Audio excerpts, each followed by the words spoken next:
It is now 11:16. Sarah, how was your Tuesday? That's what we are on today, right? We are. Tuesday, kind of gray, kind of rainy. Yeah. Just kind of meh. You know what? Betsy calls this the Cleveland crud. Yep. That's Betsy Kling's name. You see her in the street, five-finger wave. Trademark. It's her. Trademark. The whole Cleveland thing. crud. Exactly. That's it. That's me, right? The five-finger wave and Cleveland crud. That's what I'll be known for. Put it on the epitaph, certainly. You know, the interesting thing is it's a lot of psychology that plays into this, right? Because you do get locked into the gray days and the monotony of everything. But every now and then there's something that comes along and stirs things up, whether it's a one-finger wave rather than the five-finger wave, or in some instances, it's a storm system that we have to keep an eye on. And that's kind of where things are going now. So we're going to start with a preview of your day tomorrow. We do this every day. We're going to start with mostly cloudy skies, a few isolated flurries around, temperatures in the 20s. We'll make it to about 30 degrees or so with those flurry chances lingering into the afternoon. Temperatures have been cooling through the evening. You know, at 6 o'clock this evening, it was 40 degrees in Dover. But now the temperatures slipped down to 34, and we're in the 20s in some locations. Wind chills are down in the mid-20s.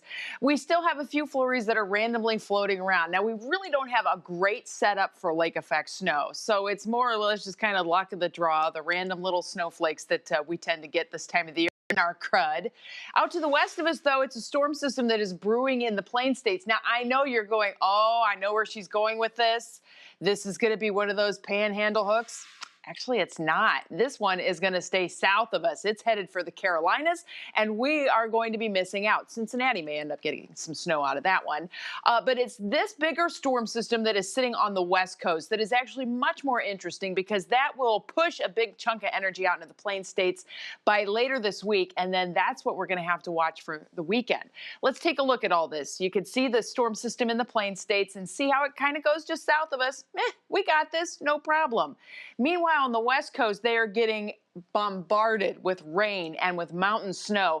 And a piece of all of that will hop over the mountains and begin to emerge into the Plain States. Watch what happens Saturday into Sunday. This thing just kind of rears its ugly head, starts to move into the Ohio Valley, and by the end of the day Sunday, we will have snow coming down here. Sunday night then, that low moves right across the Ohio Valley, and you can see how it brings that dreaded mix back into the area. Then on Monday, as colder air returns, it changes it back to snow. A lot of details still to be worked out on this one, but that's typically how our storm systems go. We got to keep an eye on them days in advance. National Design hour-by-hour forecast. There you see it. Temperatures in the 20s, maybe hitting 30 tomorrow with a few flurries around. Your Union Home Mortgage outlook does keep cold air in place for Thursday and Friday. Random lake flurries around only in the 20s.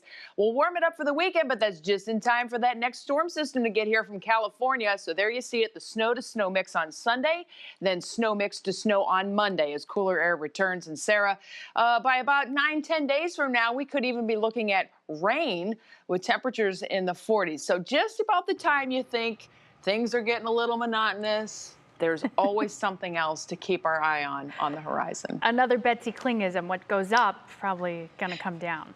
You got it. Man, I think you guys should write a book, or maybe I should start changing my ways a little bit, perhaps. You've taught us well.